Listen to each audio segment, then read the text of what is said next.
kiri rong cek oh banyak kau climb on siap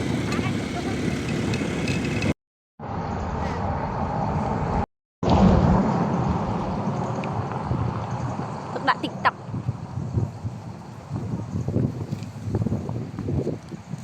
đó cái thưa đừng thưa style tí không nè tao ở trong cơn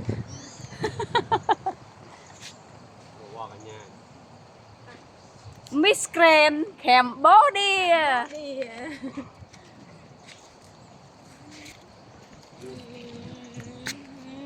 Van let's go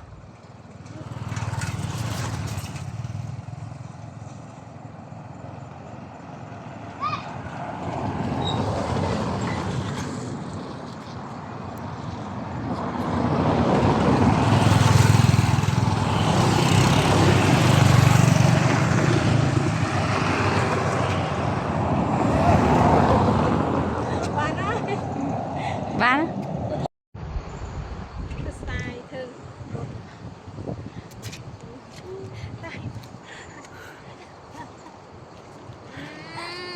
thật là một cái than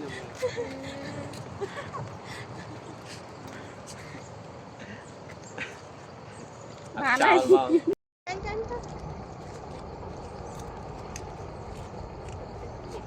mười một kia không mười một kia ăn đi à đây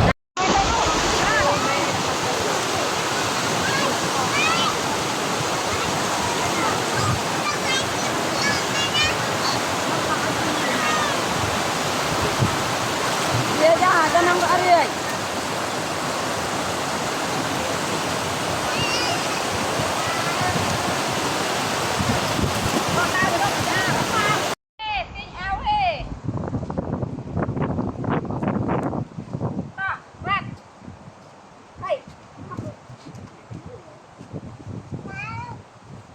Tao bay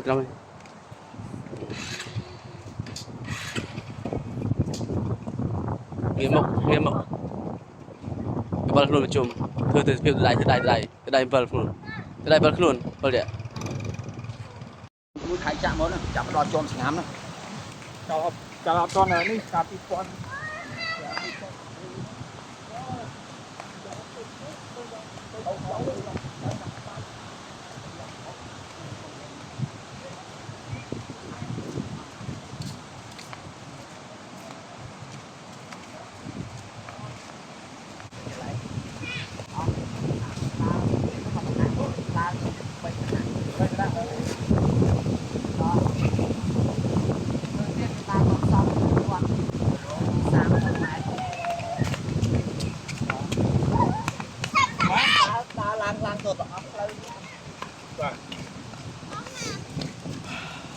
lừa một con mà lừa không cờ bỏ lại xã lừa cái tình đâu nào tôi được sạc kia chứ hả sàn đâu thì ở đây nó nâu bạn ăn đang ai ôm con đang ai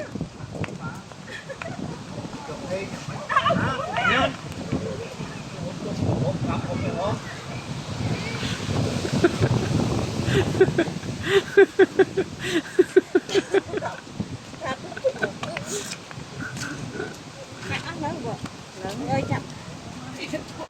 một thoát mấy mai tông ca hai thay mau bộ nhà mới buộc mày bộ nhà mới buộc anh nhâm muối ọc dây muối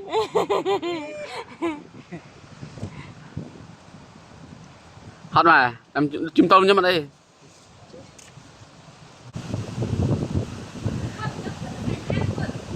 hả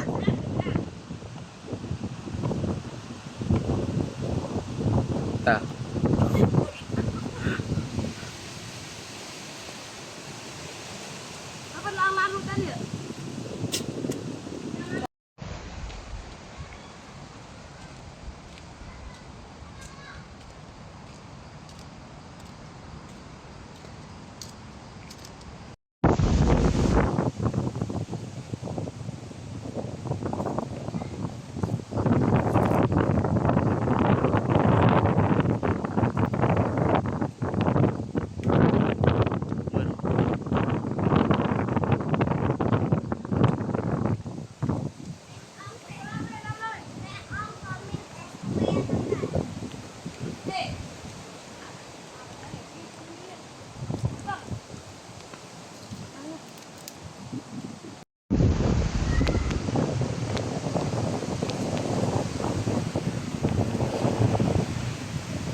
រីរំទេសភាពស្អាតថ្មចម្លាក់នៅលើភ្នំគិរីរំមានបងប្អូនណាធ្លាប់មកទស្សនាហើយឬនៅថ្ងៃនេះខ្ញុំបាននាំក្រុមគ្រួសារមកទស្សនាពិតជាស្អាតមែនចឹងមានរូបចម្លាក់លើថ្មមានទេសភាពស្អាតគឺស្អាតមកអ្នកមកថតរូបគឺត្រូវប៉ាន់ណាណែអូខេមើលទេសភាពគិរីរំបងប្អូនពីលើស្អាតជាក់ភ្នែកយ៉ាងកុំភ្លេចមកទស្សនាទាំងអស់គ្នាអូខេ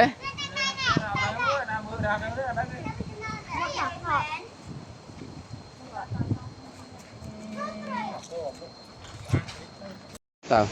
សួស្តីអានេះបានមកលេងនៅប្រាសាទកំពូល5នៅគិរីរំ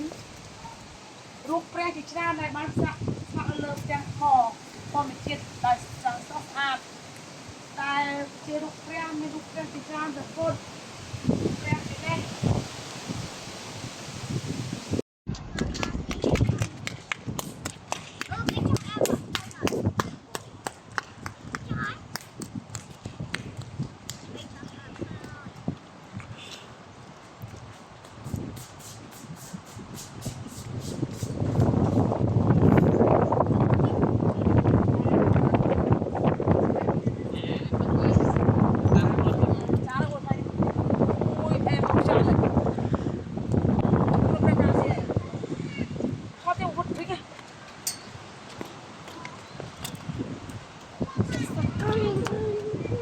Ủa, tôi sợ xe mai ơi, được mà.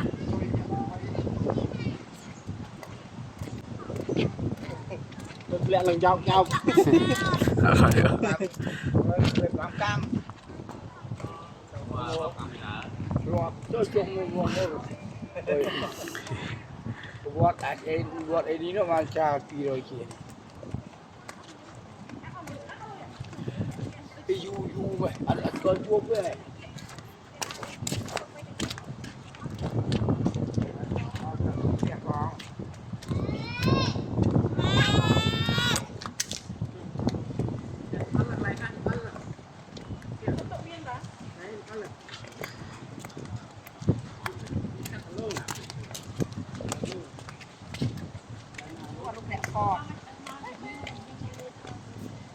Rồi thứ bảy. Không chín nồi mà. Không nồi. Không chín nồi. Thằng ngắt á này phạm đi lười chứ. Không chín nồi chứ. Mẹ bánh chứ.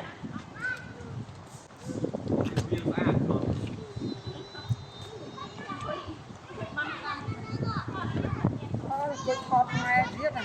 Anh nhìn như là bây giờ ấy. Cái khót đó.